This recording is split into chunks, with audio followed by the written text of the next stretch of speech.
colourful today, may I say. Thanks. I feel I generally live quite colourfully, I believe. Do you?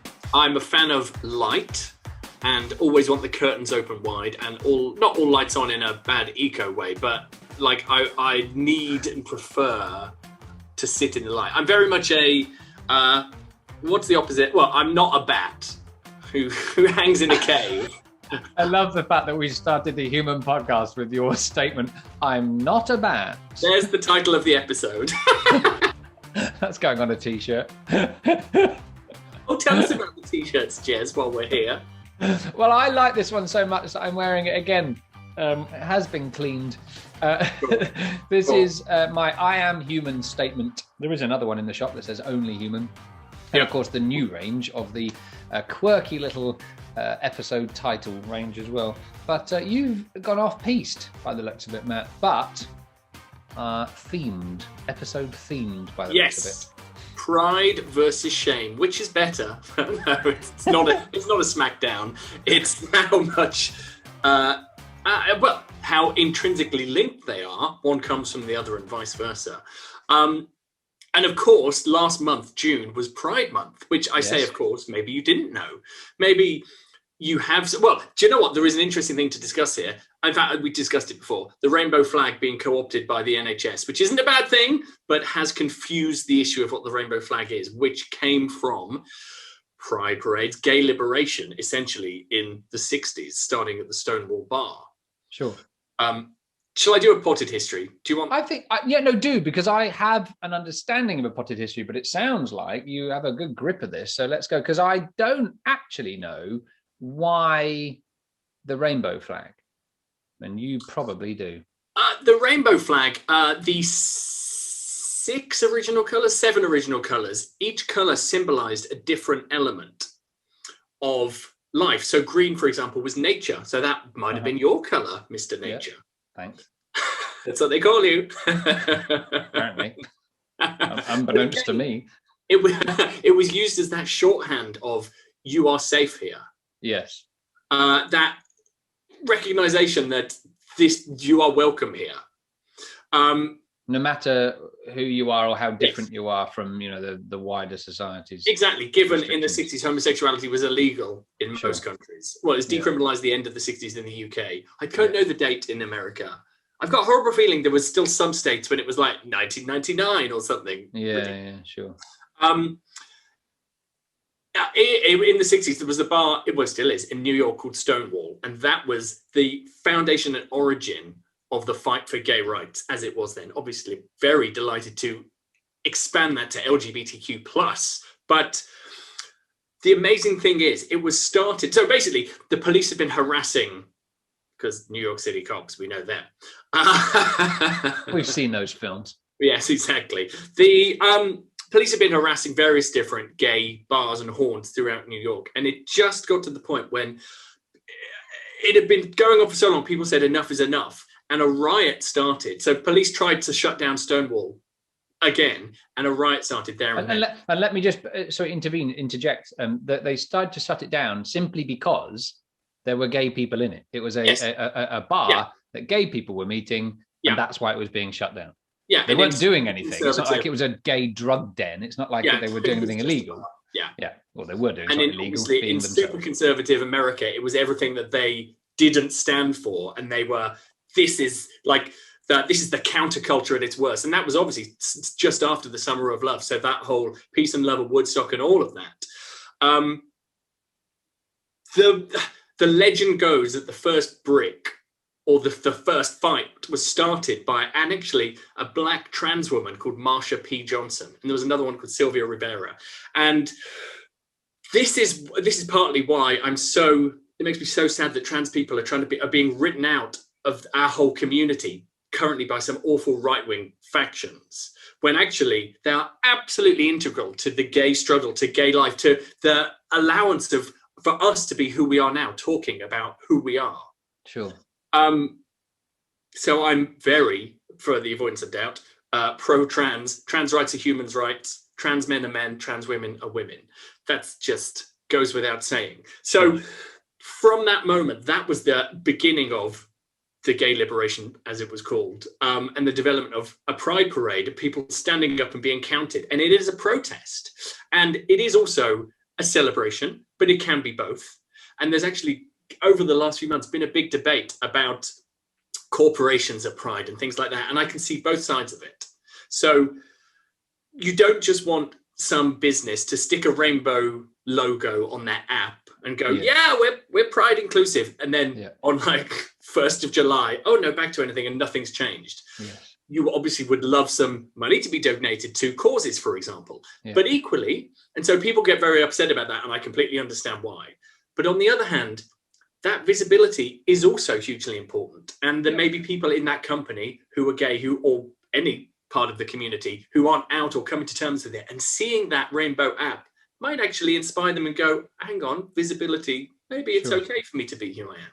Yeah. And actually flashback even just 10 years ago, you wouldn't see a bank with a rainbow flag up, but you walk down the high street now and they're everywhere. And I've actually veered to I'm cool with brands getting more and more involved. I don't want to say regardless of how much they support or pay or whatever, but I think that visibility is so crucial to normalizing all of us, and to making it, not that we will never need one. I think it's always crucial to remember where you came from and your history. But that, oh my God, Barclays Bank has got a rainbow flag up. Amazing. Like I love seeing it. It makes me really happy. Other banks are available. Does that help?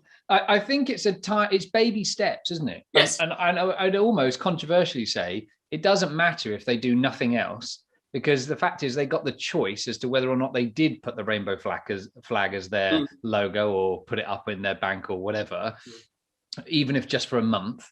Because you're right, it's encouraging normalization and habituation to the concept of seeing that around. Whereas before, I would imagine, if in the 60s or the 70s, even the 80s, and you're walking around and you see a rainbow flag outside a pub, there would have been people who would have known, oh, that's a place we can target because they're different, or that's the wrong thing, or there they are. Whereas now, I would hope that through habituation and normalization, through seeing lots of, the pride concept and the pride branding, that it would be less jarring or less of a deal to see, a rainbow flag with pride. I am hugely proud and honored. And one of the most moving things for me when I came out publicly, last year, only recently, was that, I kind of felt like I'd been doing a disservice for all that time to I would imagine, thousands of people who have died fighting for the rights of gay people, and for gay rights, and to be proud to be gay. And I thought, actually, this is, I should really honor that, because in the same way that, people have fought and died for other rights and other movements, whether you go, at one end of the spectrum, the world wars, and at another end of the spectrum, other rights that people have, have been beaten up for. But even today, just a few weeks back now, it wasn't long ago, within the last 6 weeks, I shared something on social media where he was only young, 20 something, had been beaten to death by his family for being gay in Iran or somewhere like that. And so, it still happens. It's still a fight, and I can really, it's very different. This is so controversial because I'm just going to say it. I've not really thought about how I'm saying this, but I'm just sort of speaking from intrinsically and from the heart. I can sympathize with ethnic minorities. I can sympathize with other minorities, particularly trans minority too, because, and people say, oh, it's all right for you because, being gay is much more acceptable now and trans isn't. And, in some areas, having an ethnic minority or different background, not being white, for example, is different. And yes, there's all of those arguments to be made. But broadly, if you're a minority, an accepted or unaccepted minority by some, it's not smooth. It grates, your life journey a little bit. And I can, and what is so hard for me to understand and hard for me to accept is that we're all human. I've got incredibly racist people, I've known that have dismissed anybody who isn't white, they for all the usual racist reasons.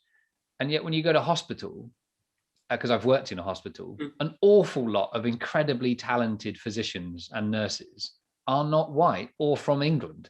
And so what does that mean? That only some of those people are okay? I remember when, one extreme would be a few years back, there was a guy with mental health issues in Spain who had ginger hair, who murdered some people in a supermarket. God. And I thought, well, so what? Would you now say that everybody with ginger hair is, a risk for us and that we can't? It's crazy how people compartmentalize and that we get used to this putting people into boxes thing. So I love that this Pride episode helps to hopefully understand helps other humans, to understand why Pride Month is such a big thing, but where it came from, because I know there is fear, and you've spoken about this, Matt, that it's maybe becoming a bit, or has been a bit commercialized or over commercialized, and that some people actually that are there, that some people that are there with their rainbow flags and enjoying it don't actually know why they're there and what they're a part of. No, and I guess that's also, but support, would you rather not have their support and then not be there? Or would you rather, how crucial is it that they understand every detail of it versus how more important is it for them to just be an ally and supporter? Like, I don't want people to feel just because they didn't know all the heritage and history or whatever, that they're not valid or welcome at Pride. I guess the extreme is, in fact, I heard a great description of it, that Pride is not, in fact, a white guy with abs in a Speedo on a rainbow float. It is a protest and a reminder and a celebration, all of these things. But sometimes it can be seen as for example, I don't know, a Daily Mail article might just use that snapshot of the white guy in a Speedo, for example. And people go, oh, well, look at them. They're the same as us. They've got everything now. And on paper, certainly in the UK, I think we do have equal rights. But this is the point of Pride, to remind people that in the spirit of the law, we don't. Like in so many situations, with the rise of homophobic hate crimes and so many, say, minority hate crimes over the last few years as well, it is still a fight and it is still a struggle. And something I'm going to make maybe you feel uncomfortable by saying this, and me as well, though, and it's good to be uncomfortable. We both have passing privilege. So both of us present quite, in inverted commas, straight. We don't go out of our way necessarily to appear at the queer end of the spectrum, as someone might say, to live as outrageously and publicly as possible. Mm-hmm. And in theory, everyone should have that right, but that attracts attention, and attention can be good, but it can be negative as well. Sure. And so we get away. I've had very little homophobic abuse in my life. Like, I think I've had maybe someone shouting from a car, and funny enough, on a plane. So, really? And the reason this is a horrible couple, and the reason they decided I was gay, which I am, I was reading a book. I'm not joking. That was okay. No. Yes, I was reading a book, and I heard this guy say to his girlfriend, "Oh, he's like what was the old expression? He's bent as a 2-bob note or something." Like, they were Cockneys. Wow. And I sort of just what sat was there it? The A very to Z of uncomfortably. fellatio or something? I sat there very uncomfortably for 2 hours, willing this plane to get there faster, and just literally read my book continuously. But I'm very, like I said, so on one hand, I'm super grateful I haven't had certainly nothing physical happen to me, but I've had the briefest of encounters. But people who are less, or however, whether they choose or not to be straight passing, have to face up to that whenever they step out the door. Something might happen. Well, it's a little bit. We spoke on one of the test episodes about somebody I knew wearing a dress. Yeah, a man I knew wearing a dress.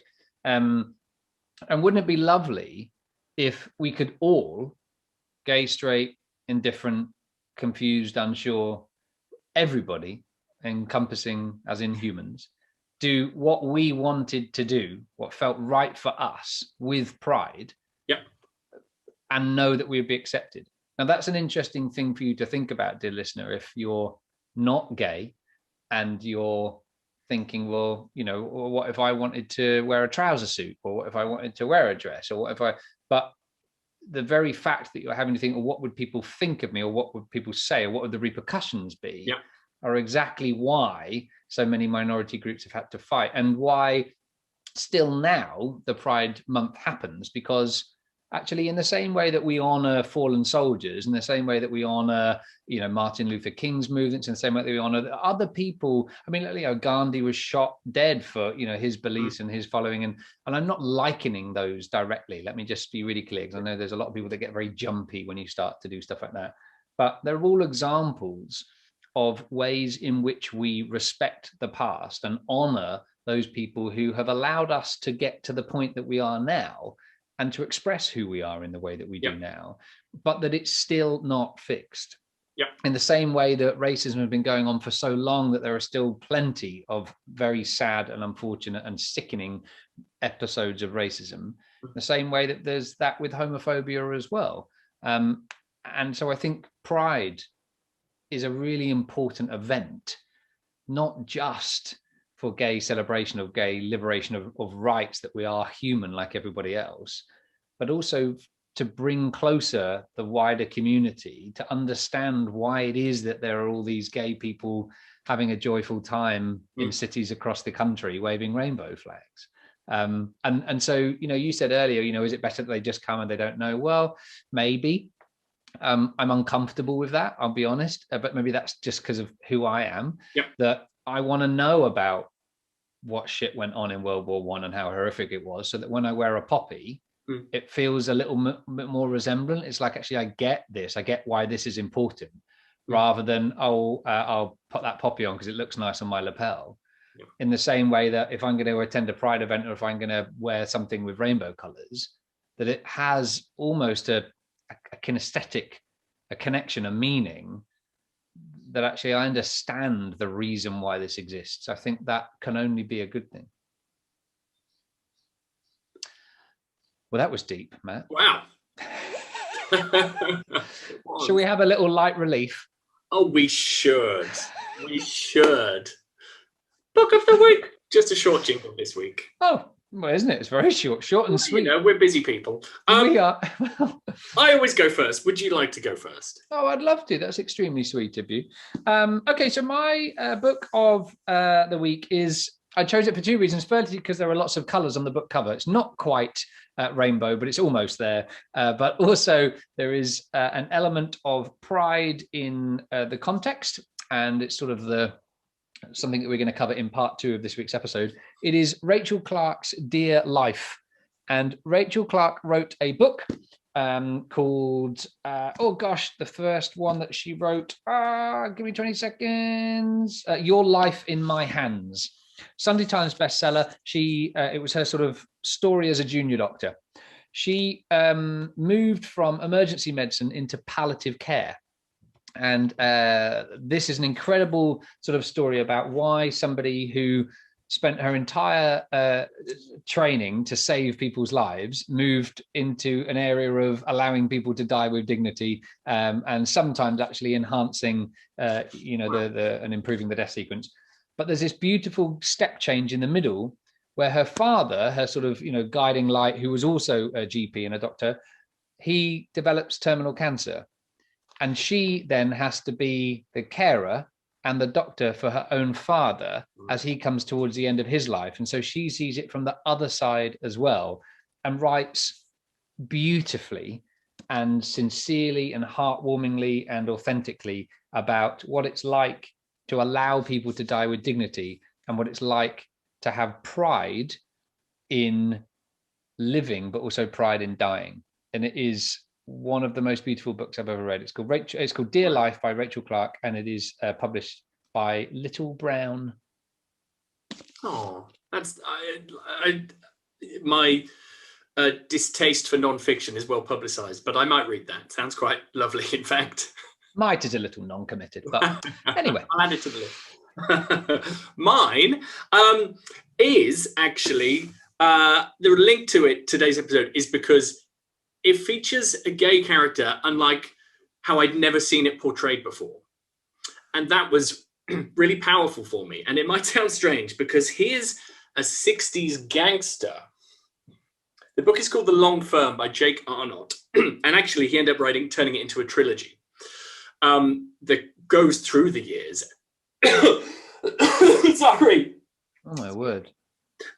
Is it emotional? It is. And the themes of some of the characters reappear in the later books. But that doesn't matter. This alone, this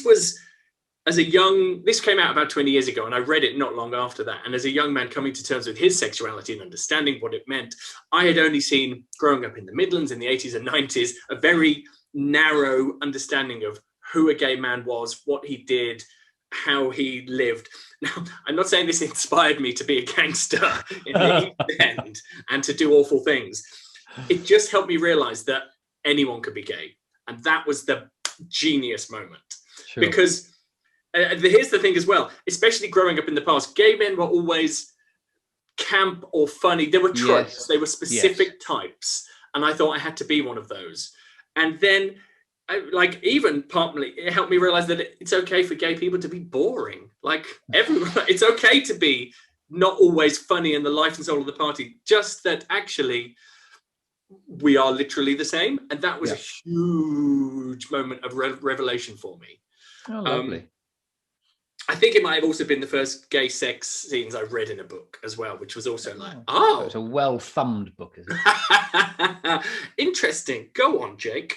So it's called The Long Firm, and it's brilliantly written and very, I hate this word, evocative, but it obviously I wasn't there, but you really do feel immersed in Soho and the East End in grimy, dirty 60s London, and it's a brilliant. Of course, famously one of the Cray twins. Well, yes, right? exactly.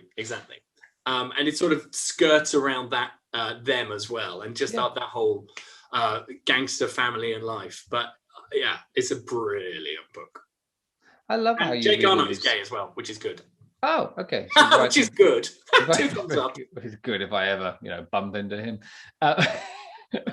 So listen, at the very beginning, Matt, we said that, and we'll pop in the show notes, obviously, and on Instagram, the titles of the book and stuff. Yes. And do you know what we should do, Matt? I had just thought about this. For Book of the Week, we should find a little independent bookseller that sells the books, that we can recommend them on Instagram and link to them, rather than the tax-avoiding Amazon.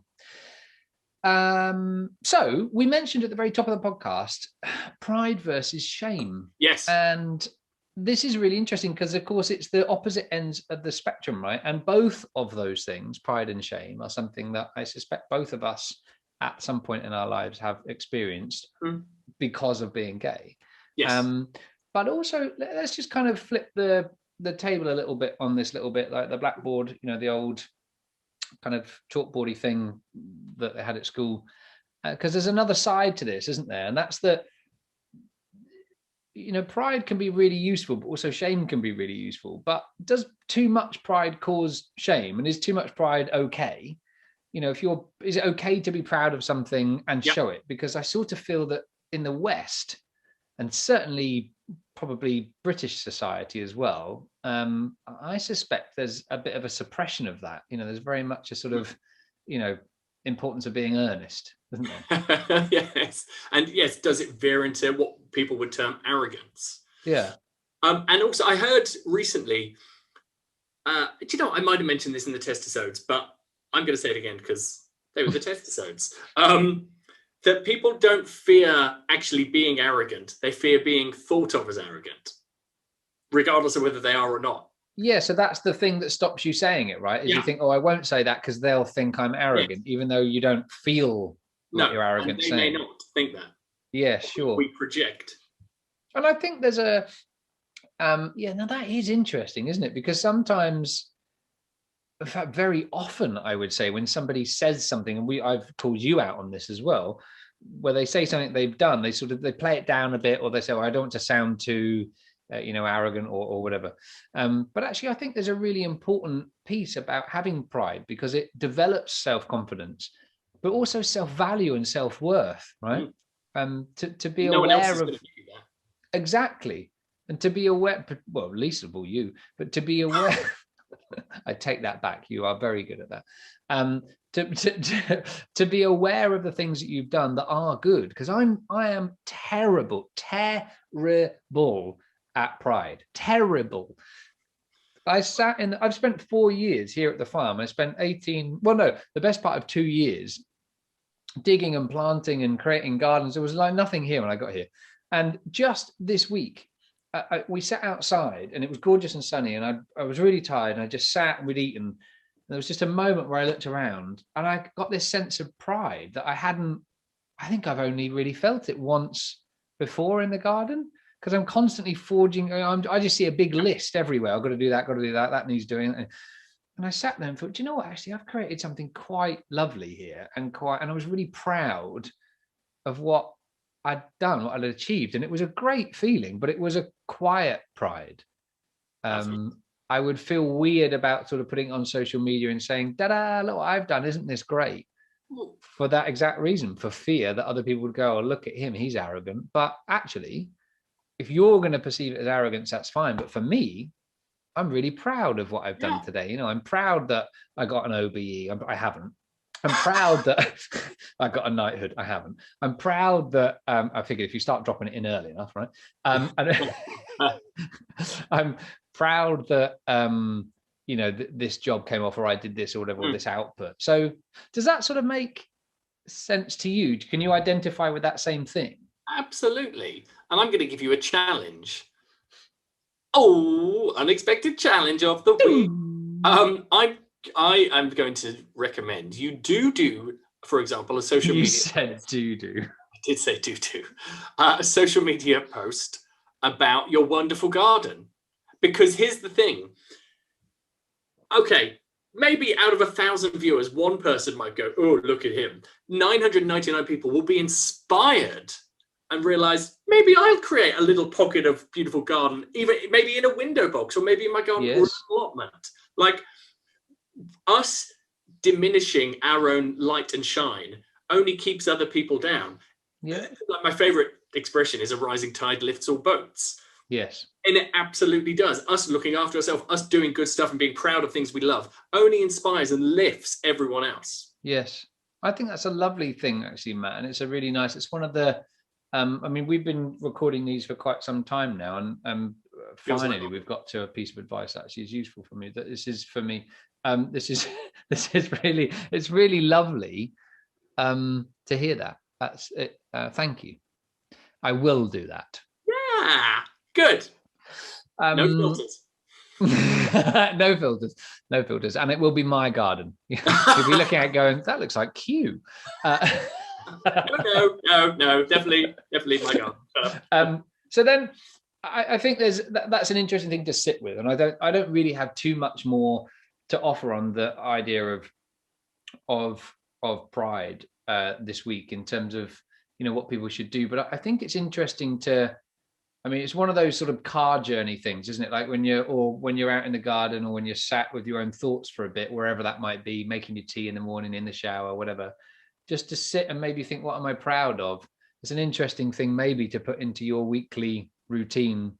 Yep. Maybe at the end of a Friday, you get home, you do your winding down at the end of a week, ready for the weekend, and think, okay, what's the thing I'm proud of? Do you know what the lovely thing is? It happens every day, instigated by my partner. I'm trying to find a novel way of introducing that into my life without necessarily naming him and exposing his fame. Let's just call him George Clooney. So I'm not dating George Clooney. Every single day he says, what was your favorite part of today? What was your sort of stand-up moment? And we do that every day. Isn't that lovely? And I've never done it before, but it's a really lovely thing every day to sort of put a little full stop next to it and say, do you know what, that was my favorite thing of the day. It's just so lovely. It's so lovely. That could be your thing with pride, couldn't it? It can be both gratitude and pride. Yes, I think you're right. Which sort of, I suppose, brings me on to shame, really. So, what is shame for you, Matt? Is it the opposite of pride? Is it, and does it exist independently of, or do you think pride causes shame, or a lack of pride causes more shame, or too much pride causes more shame, or what's the corollary? I think it does stand alone, because thinking back to moments when I felt shamed or embarrassed, self-shamed usually,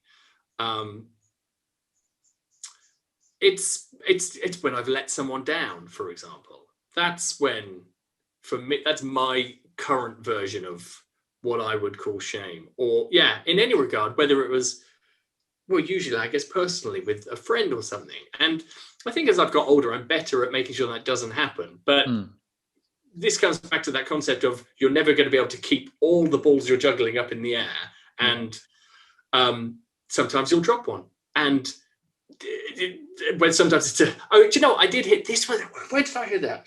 Someone said we're all juggling balls, and sometimes, like, you might have a glass one up there, which is more important, and you might have some rubber ones. And obviously it's okay if you drop a rubber one, but if you drop a glass one, then you know that thing, you can't just pick it up again.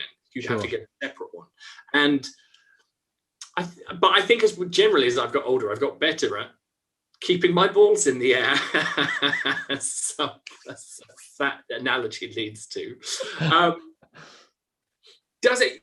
So I think it does stand alone, essentially. If we're talking regular shame, if we're talking gay, then I did feel shame and like just that questioning and, oh God, do I want to be this? And all that different forms of internalized homophobia we feel growing, well, some of us feel growing up, which can, and actually the grass is greener in that instance. And I'm proud and happy and comfortable with who I am now. I wonder if that's driven by uncertainty, actually, because what the concept of coming out, when that time comes when people feel the need to say I'm gay, it's not the gay bit that actually causes the shame or the fear.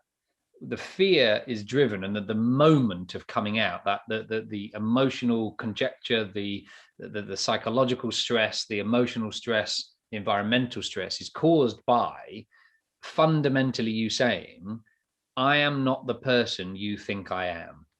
And so you're basically exposing yourself a different version. It's almost like saying, this product you bought, well, this is just a shell. Turns out it's actually an orange. Do you like oranges or not? Because we've never spoken about oranges, because we had the apple covering on it before, and it's not actually an apple. So it's not the knowing inside who you really are, if you've got to that point, because there is, of course, that element of am I not? What am I feeling? But it's ultimately you sort of exposing yourself and saying, this is actually the person you've been living with. It's almost like, I've had a couple of occasions where people I've met have said they didn't know they had a brother, a legitimate brother. Right. And they've said, oh, by the way, your mum and I had this, or I had a friend once who, there was a friend of the family, I think he was introduced as a cousin, and neither of them knew. Right. And then at one point they were introduced as, oh, by the way, he's, when they were older, this is actually your brother. It's the same concept. It's that, do you like him more or less now you know that he's different to what you were told he was before? It's that conflict. And so the idea of self-shame, of being shameful or having shame about something you've done or who you are, I've had that a few times, sexuality aside, where not I'm ever ashamed to be gay at all. There have been a few times where I've been ashamed at my actions, or I've been ashamed for myself, or I think I could have done better there, or I didn't show up, I didn't step up as a person, that I could have been much better in that situation or whatever.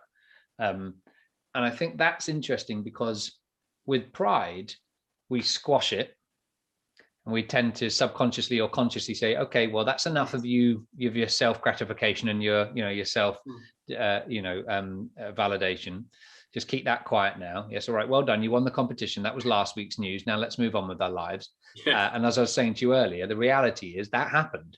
If it happened in 1991, in 2001, or yesterday, it happened. The pride can stay there the rest of your life that you did that. You know, grade 8 clarinet when you were 6 and you're now 58, you should still be bloody proud of that, right? It still existed. It doesn't negate that as time goes on. Yeah. But interestingly, with shame, we tend to elevate it consciously or subconsciously. We feed that emotion, we feed that feeling, don't we? Yeah, we squash pride and let shame flourish. We feed it, you're right. Because we feel we don't deserve the pride and we do deserve the shame. I mean, that's a whole other rabbit hole. And possibly even that we don't know what to do with the shame either. We don't know what do we do with that feeling? Yeah, we don't know how to manage either version of those emotions. Wow. And I wonder whether that is because of a societal suppression or a societal sort of dictation.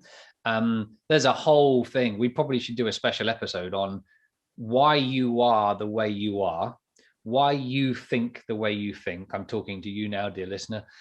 Why you feel the way you feel because of how society has dictated or shaped you without you even knowing it. And that's not some big conspiracy theory. It's evidenced in many social psychology and science experiments that, you know, we are influenced and guided by and shaped by history and by the way society has formed itself over time. Sometimes not entirely by design. It's just happened that way, and it isn't really so great the way it worked out. Wow. So something to look forward to. Yes, I know, right? Sleep tight. Bye. So anyway, Matt, I think we could go on, and this is going to be a heavy episode, I think, to digest and for people to think about. So I just kind of wonder, it's up to you, but I wonder whether maybe we should wrap this up and make it a slightly shorter episode this week. What do you think? I concur. We've really dug deep in quite a short space of time, and I think I need to go and do some ruminating myself as well. Well, when you finish tidying your room, you can think about the podcast. Ruminating isn't tidying a room, although it should be. Don't show me up publicly. So if you haven't already, don't forget to subscribe to the podcast. And if you want to get your hands on some gorgeous merch, Matt's gorgeous merch as well. We'll pop that in the shop as well, because you've got different pride merch on. Vests, lovely t-shirts, tote bags with human or I am human, or just the awesome colourful thumbprint, which I really... And some other lovely slogans as well, and possibly might even throw a unicorn on there as a special edition, limited edition. You can head on over to the show notes or on Instagram at That Human Podcast, or Twitter at That Human Podcast, where we'll put the link to you can get your own merch, show your pride at being a human or your pride at being... GAY, you never know, either one. So join us on social, add us, share, subscribe, all that kind of jazz. I think that it's that time, isn't it? Lovely way to end it. Thanks, Jez. Lovely chat. Lovely chatting to you too, me old mucker. Say goodbye, Matt. Goodbye, Matt. Goodbye, Jez. Goodbye.